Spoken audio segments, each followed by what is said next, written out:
Siberia riding through the snow on reindeers, and believe me, this is just a fraction of what has happened with us on this absolutely wild and breathtaking trip to one of the coldest places on our planet, Oymyakon. If you haven't been here, you don't know what cold is. The thermometer doesn't have the scale to measure how cold actually it is. It's so freezing here, batteries die almost instantly. Smartphones get covered in frost even inside your pocket, and a carrot freezes so hard you can hammer nails with it. Look at that. In this place, it feels like the laws of physics don't apply. You take boiling water and you throw it up in the air so it instantly turns into snow. In Oymyakon, we met people so tough that they go ice swimming when it's minus 50 degrees Celsius or 58 Fahrenheit. It feels good, powerful. And if they get frostbite on their faces, they just rub it with their bare hands and move on. It's fine. It'll go away and turn red. So why is one of the world's coldest places quickly becoming a hotspot for international travelers and YouTubers? Hey, so my name is Braden. I'm from way north Minnesota from the United States.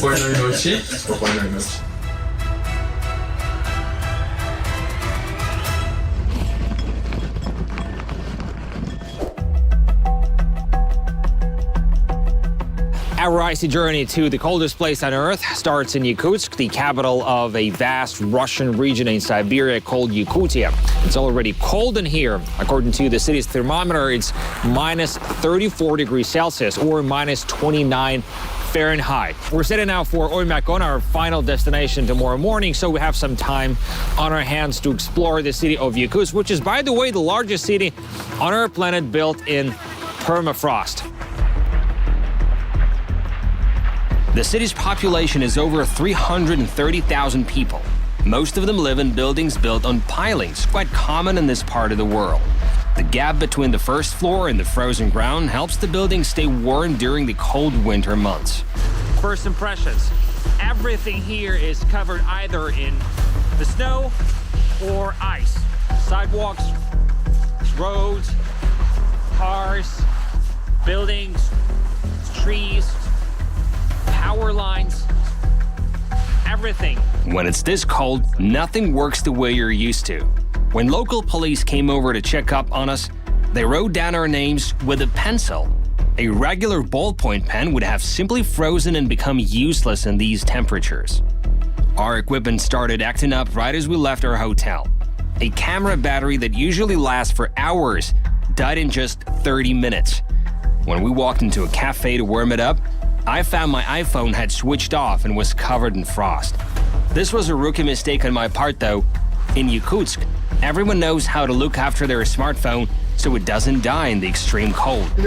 I always put my phone in my inner pocket to keep it warm. Otherwise, the battery quickly dies in the cold and you end up with no connection. As we talked with this man, children behind us were happily playing. For them, it was just a normal winter day, and they definitely didn't want to waste it by sitting at home. Yet most outsiders would find the local climate truly extreme. In Yakutia, it's definitely cold in the winter, but it also gets incredibly hot in the summer months.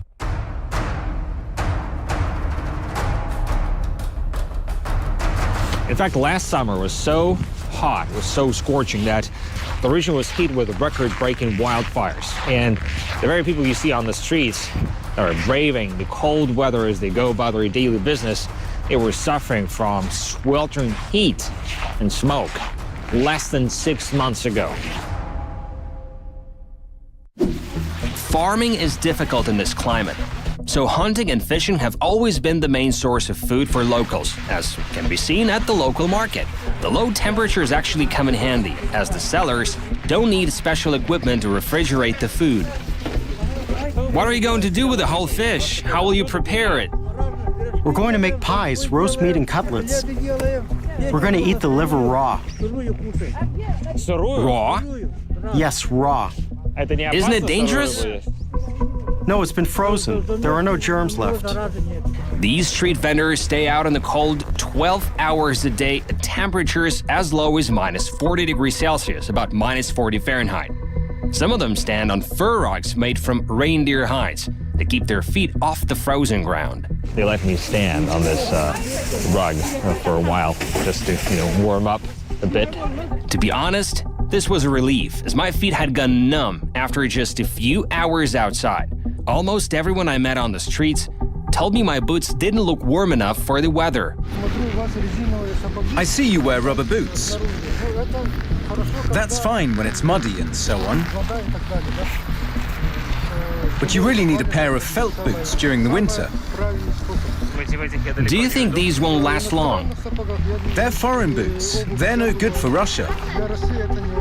Locals sent me to another market where they usually buy their winter clothes. When I showed a shopkeeper my boots and told him I'm going like this to Oymyakon, he literally did this and told me I was nuts. Instead, he gave me a pair of felt boots and even burned a piece of the fur to prove it wasn't fake. What am I supposed to smell? Hair, it should smell like hair. 3,200 rubles and I'll take them. Deal. Of course, the type of footwear is less important if you can get around in a car. But looking after a vehicle in the winter months here presents a lot of challenges too. If you leave your car exposed to the frigid weather like this, there's a great chance you won't be able to start it in the morning. So what do you do about it? Buy a garage? Well, it is an option, but here a garage can cost almost as much as a small apartment. So locals came up with a brilliant idea of covering their vehicles in warm blankets or tents, which help keep some of the engine heat inside. A car blanket like this costs around $130, and it's a hot item in this town during winter. The owners usually write their personal details, like their license plate number, on them to prevent them from being stolen. Another thing that you see quite often here on the streets that would appear bizarre for someone who lives in a different climate. Cars running without drivers. Here you can see there's no driver, but the car is running. You see, people here, they use remote starters to heat up their vehicles from the comfort of their own homes. So what happens if you leave your car unprotected and don't warm it up at night? It'll completely freeze. And you won't be able to start it. Not at all? No, not a chance. It's impressive to see such a big and sustainable community living in one of the world's most unwelcoming settings. These people have adapted to the harsh climate so well that most of them wouldn't even consider living anywhere else.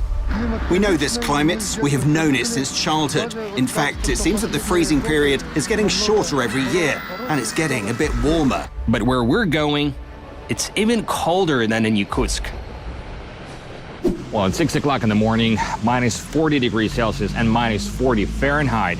And we're setting out into the frozen wilderness of Siberia. Luckily, I'm in my new shoes. This is, by the way, our transport for the next 24 hours. This might look like a regular car, but believe me, this was significantly modified to take on the harsh environment we're about to meet. We need to cover almost 1,000 kilometers from the city of Yakutsk to a tiny village called Tamtor. The distance isn't that large by local standards since we're driving through Russia's biggest region. It's the size of an entire country such as India or Argentina. In fact, you could fit 5 states the size of Texas into Yakutia. You can actually get to where we go in by plane. It's summertime, but in the winter they halt our travel altogether because driving becomes easier and it's also much cheaper. Unlike in the summertime when the permafrost thaws roads now are dry and firm in the weather like this. Rivers that can't be crossed during the summer months now become sturdy ice. You can just drive across. And we're actually driving across one of the rivers right now. We're actually driving on the ice. This frozen river is so big and the traffic across it is so heavy, it becomes a full-fledged highway with road signs in multiple lanes every winter. On the other side of the river, we encountered a herd of wild horses casually crossing the road, an initial sign that we're moving away from civilization. The views we're seeing along the way are breathtaking. Yet there is something terribly haunting about this highway, which was used to connect Gulag prison camps in the Soviet Union around the 1930s. It came to be known as the Road of Bones. Prisoners built this road, and for the most part it was manual labor. They were constructing the road all year round. Many died from the debilitating heat in the summer, or from the cold in the winter, or from hunger. Deceased prisoners were left at the roadside, and some were even buried in the roads. This route to Oymyakon is both beautiful and treacherous. But most of the time, you're completely alone on the road. There's no mobile reception, and if something happens, help might never come. In 2020, there was a driver. He died. He ran out of fuel and his car broke down. So, the Road of Bones still claims the lives of those who underestimate its danger. Drivers are always on the alert here. Even when they go into a roadside diner, they leave their cars running so the engine doesn't freeze. And they never miss a gas station, even if their fuel tank is far from empty. Here, if you run out of gas or your car stalls, it could be a death sentence. We keep everything we need in the car. Like what? Tools, warm clothes. For example, I have a portable gas burner just in case. If my car stalls, I can set it up and use it as a stove. So you need to be prepared for a scenario where you may have to spend 24 hours in the cold, maybe even more. Yes, of course. Some even carry satellite phones. The car we hired for the trip was nothing like it used to be when it came off the assembly line. The owner covered the engine with a warm blanket, put an additional heater inside, reinforced every window with an extra layer of glass, and sealed them shut. This is double glass. We put some sealant and then a second layer of glass on it. So you can't take a brand new car and start driving it in Yakutsk. It won't work. No, it won't work. But of course, there is no such thing as 100% protection on the Road of Bones. This minivan, which carries passengers between Yakutsk and Oymyakon, got a flat tire. Their electric pump didn't work in the cold, so the driver was more than happy to use ours. Among the passengers who took advantage of the stop and gazed at the stunning views around us were a couple of international tourists. Hey, so my name is Braden. I'm from way north Minnesota from the United States, heading out towards Oymyakon. We just actually pulled over. This is our third time popping a tire on the Road of Bones here. The unspoken agreement here is that if someone else has a problem, you stop and help them. It turned out those two weren't the only foreigners we'd met in Oymyakon, which has become increasingly popular among adventure-seeking tourists. We like going to places like Afghanistan, Sudan, Syria, and of course, coldest inhabited place on the planet, that's right on the list. The last leg of our journey turned out to be the most difficult. It was dark, and we hadn't seen a single oncoming car for hours. Our driver was edgy and stopped to check on the vehicle every time it bumped over a piece of gravel or there was a knocking sound in the engine. At last, we've reached the coldest place on Earth. Look at that. Yeah, let's brace for the deep freeze.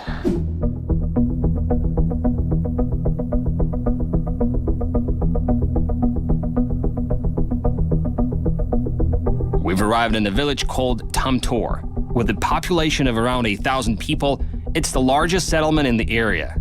And it also has a guest house. Let's go check the temperature, because it feels like it's really cold.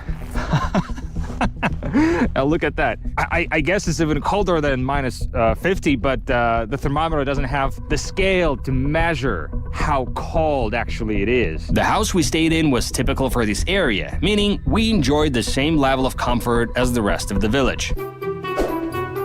If you want a drink, you take a ladle and go to a large water keg in the hall. If you want to wash up, you take the same ladle and go across the yard to the sauna. And if it's too hot in the room, no problem. You take a piece of cloth out of a hole in the wall, and there you have it. The coldest air on our planet wafts nicely inside. Well, thank God our place has an indoor toilet, because otherwise we'd have to use one of these. When you're in the coldest place on Earth, nature calls, and you have to remove some of the layers of your protective gear. Well, good luck with that. Indoor toilets flush with hot water here because otherwise the pipes would freeze. We have only hot water, we don't have cold water. So we pour hot water in a bucket and then cool it. After that, we use it to wash dishes and stuff like that.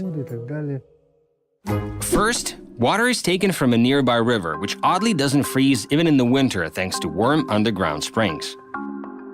Then it's heated in a coal-burning boiling plant, and after that, it's supplied to radiators in every house. Cooling water or practically anything else is so easy in this part of the world, locals don't even bother with freezers.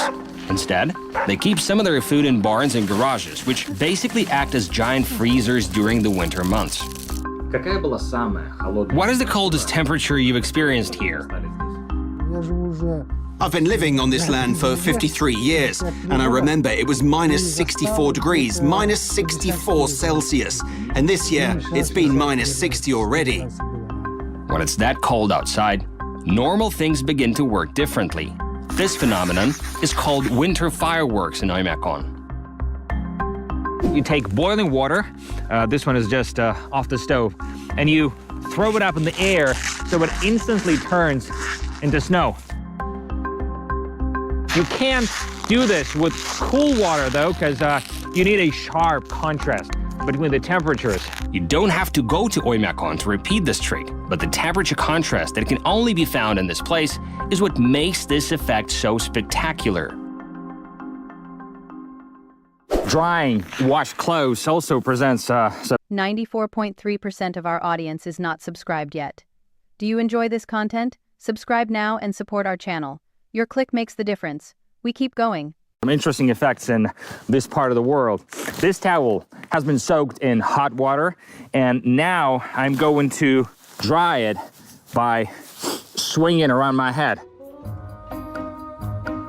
What I'm doing is basically speeding up the process of hanging the towel on the line. Not only the towel is dry, but it's also really firm and crispy. I can even use it as a snow shovel.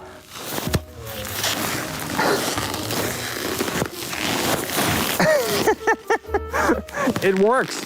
It was so fascinating that we decided to try something else. It took me like 15 minutes to turn the socks into boomerangs. Now, let's see if they can return to their owner. Well, that's pretty good, actually. One more. Well, never mind. My t-shirt became so stiff, it would stand up in the snow.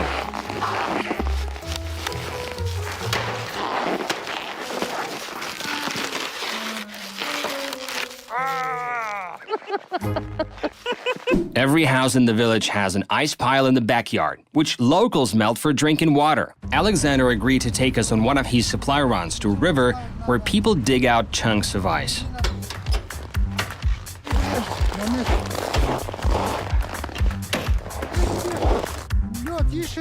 We're going to search for ice by sound. There is ice here, the sound is completely different. In Oymyakon, if you want to drink, you have to use your muscles first. We take a hatchet and clean the dirt off the ice, so the water is drinkable. Any bacteria would die in this cold, so locals have absolutely no worries about the quality of their drinking water. In fact, this may be one of the cleanest sources of drinking water on our planet. You see how crystal clear the water is. Good ice, high quality. There is absolutely no way we can drown in this river because it's completely frozen all the way to the bottom, to the very last drop.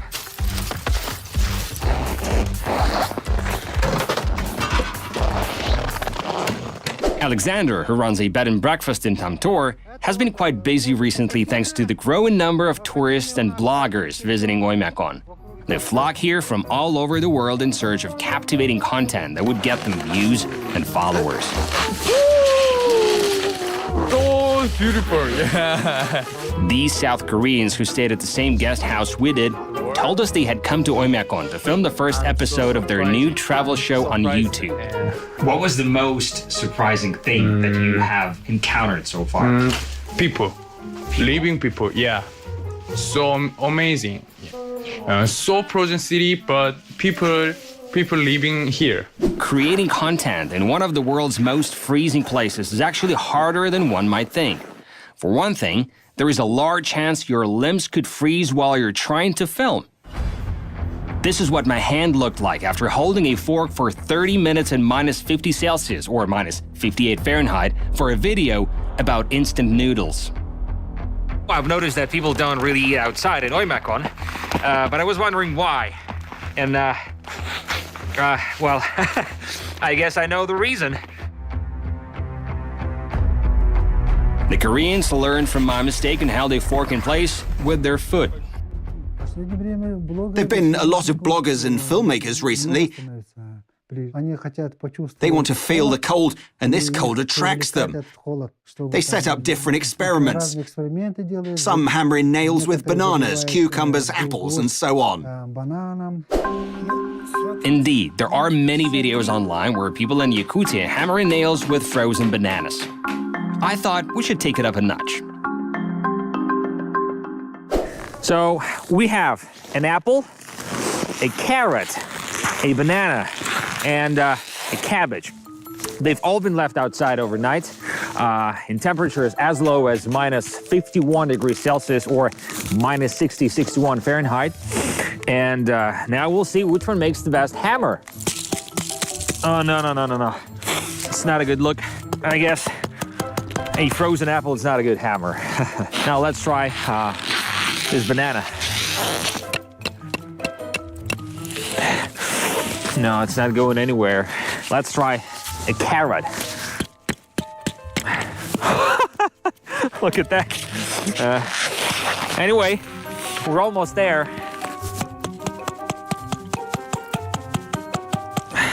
Well, I guess my experiment shows that the best hammer is a frozen carrot. But the best part is watching frozen produce shatter into pieces when you hit it. The frozen towel from my previous experiment came in handy to move the debris away from the set.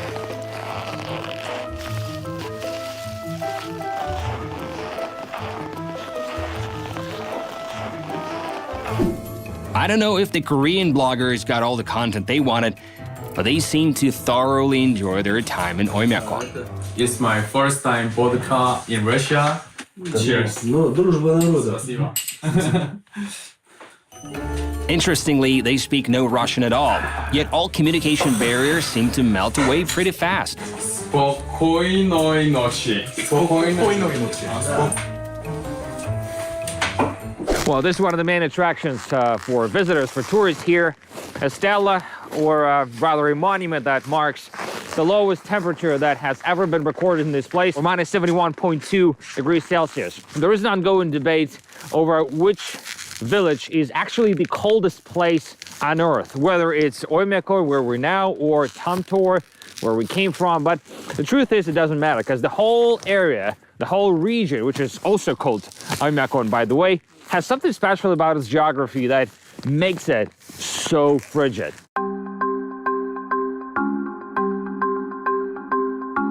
You really need to climb a mountain to fully understand this. Oymyakon lies in a valley surrounded by mountains.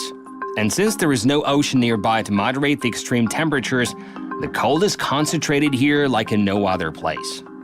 It doesn't matter how much you measure this, but the coldest point is always in the rocks or in the hollows, the valleys. This is where the most intense cold is accumulated for some reason. You're talking about cold as if it's some substance, like matter that can move around. It accumulates, yes. Here it can be 40, 50 degrees. And there, at a certain point, it'll be minus 65. The head of a local weather station shows us around what is probably one of the most severe places to observe climate. What is the temperature now? minus 46 degrees. Well, it could have been worse. If you stay, you'll see it's going to be minus 50 to 52 degrees Celsius. That's minus 60 degrees Fahrenheit. He says that it's more accurate to call Oymyakon the coldest permanently inhabited place on Earth. It may get even colder at the South Pole, but no one lives there except for scientists that come and go. In Oymyakon, people have adapted to live in the extreme environment all year round. Like Alexander Artemyev, who didn't even notice the white specks of frost on his face as we were recording our interview out in the freezing cold. Your face has turned white. Is everything fine? It's fine. It'll go away and turn red. You just rub it, and that's it. I guess you have to be born here to treat frostbite as if it's nothing. From a young age, children here are taught that even if it's freezing outside, it doesn't mean you don't go to school. Here, kids stay home only if the temperature drops below minus 52 degrees Celsius or 61 Fahrenheit. Are all children present now, or is someone at home? Meteorologists reported that it's minus 50 Celsius, so all the kids are studying. Minus 50, lovely winter day, everyone goes to school. Yes, this is usual weather and temperatures for us. Like children all over the world, these kids like to play video games. And that's what most of them were doing during a school break when we arrived. Are you playing online with someone? Yes, you should play too. Do you have Wi-Fi here? We have 4G. Yet the school's administration also pays a lot of attention to the kids' physical development. We found familiar faces in the gym. Alexander, who put us up at his guest house, also works as a coach at the school. Today, his students are practicing local Yakutsk sports. These are the games that locals have been playing here for centuries. Now they're also part of the school's physical education program. Our boys come from rural areas and they're strong. They work on farms, help their parents, earn money for themselves in the summer by gathering hay and chopping firewood. They will survive in extreme situations because they're hardened. They know how to light a fire, how to survive. When you grow up, who do you want to be? I want to join the Special Forces. The Special Forces? Yes. You want to fight? Yes. Even after work, Alexander, who's 53 years old, is eager to show that he is into fitness and staying in shape. No, he doesn't have a six-pack and he doesn't work out using sophisticated fitness equipment, but his physical abilities can catch many by surprise. For one, he went ice swimming in a river on a day when the temperature outside was as low as minus 49 degrees Celsius or 56 Fahrenheit.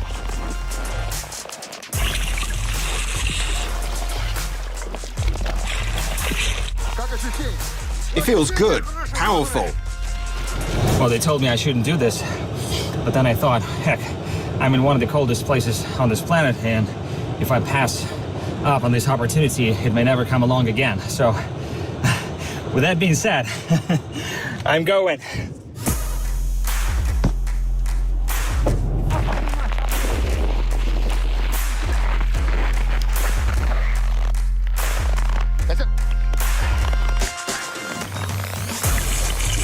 Alexander dove into the water and did 3 complete push-ups as if it was no big deal. I, on the other hand, was in the water for less than a second without even getting my head wet, and then sprinted back to the car as fast as I could. Oh, I don't know if words can be put to this. I'm so pumped up. Like on top of the world. All that might seem over the top. But here's the thing about Oymyakon. Those who live here and those who come here all tend to push themselves to the limit in one way or another. Take the Koreans we met the other day, who had actually come here to set up an experiment and see if they could survive overnight in a tent. We have tent and wooden heater and sleeping bag and air mat and some food. It's a venture as exciting as it is dangerous, as the temperatures drop even lower during the night, and these guys have no experience of camping in extreme conditions like this. Plus, as Alexander noted, the YouTubers weren't equipped well enough for the challenge. Their tent is thin. It won't hold the heat well enough. And their burner also won't work in this cold because it's gas. If you want to say anything to your families back at home, My mom, I miss you, and I'm safe today, and good night. And yet this place is full of daredevil travelers. We met 2 Italians on the Road of Bones who'd set their sights on crossing the entire Oymyakon region on bicycles. That's hundreds of kilometers along one of the world's most dangerous routes. Even the locals thought that they were crazy and asked for a photo every time the two would pass a gas station or roadside diner. To take on a trip like this requires a certain level of, craziness. Yes, and look, no socks. No socks? No Why? socks, because it's larger and create more room for feet to stay warm. Unlike the Koreans, the Italians had really thought it through. With fur seats and large mittens attached right on their handlebars, Dino and Stefano's bikes looked well suited for the challenge. They even put on 10 kilos of extra weight each before the marathon to have calorie reserves in case they'd run out of food with the next gas station nowhere in sight. What's the end goal of that adventure? The end is to make people understand, not from here, but people in Europe, that we can do little steps to try to decrease this heat temperature that is making the world collapsing. But of course, neither the Italians nor the Koreans are matched for those who have been living in Oymyakon for centuries. The reindeer herders, who learned to survive in the freezing cold without the help of modern technology. Breeding reindeers is what these people have been doing for centuries, if not thousands of years. And these animals still remain their main source of food and medicine. They still use reindeer's hide to make huts and clothes. For the most part, these herders live just like their ancestors did. They sleep on reindeer hides, they melt ice for drinking water, and if they need food, they take a knife, butcher an animal, and cook it on fire. This is a hide from a recently killed reindeer. You can see blood stains on the edges. Herders gave this hide to their dogs so that they can have a warm place to sleep. These people can survive without civilization, but that doesn't mean they reject it. They use diesel generators for electricity. They also recently set up a Wi-Fi router in their hut to catch up on the latest news. There are some small things that these herders don't quite understand about the modern world. Tell me, as a man of civilization, why do they say this can't be thrown out in the forest? I don't quite get it. We understand there are harmful elements in them, and therefore they need to be disposed properly. Okay, I understand. Oymyakon is definitely among the world's most difficult places to live. It's cold, it's remote, and you have to put an extra effort to get something other people might take for granted. And yet there are many men and women who have adapted to this harsh environment so well that they can't imagine living anywhere else. What might be a tourist attraction for someone from the outside is these people's everyday life. And even if locals don't toss hot water in the air and don't use frozen fruit for hammers, that doesn't mean they don't enjoy living in the coldest place on Earth. They just take pleasure in something the rest of us can't. Oymyakon is the coldest inhabited place in the world. We live here. We have toilets outside. Everything is outside despite this cold. We've got used to it. You see, some live in tents, some live in brick houses, some live in a cave, but we're all stronger together. This is Russia. See how many of us live here. We love Oymyakon. This is our homeland. We would never change it for anything, not for Moscow, England, or Europe. This is Russia. It's the best place in the world.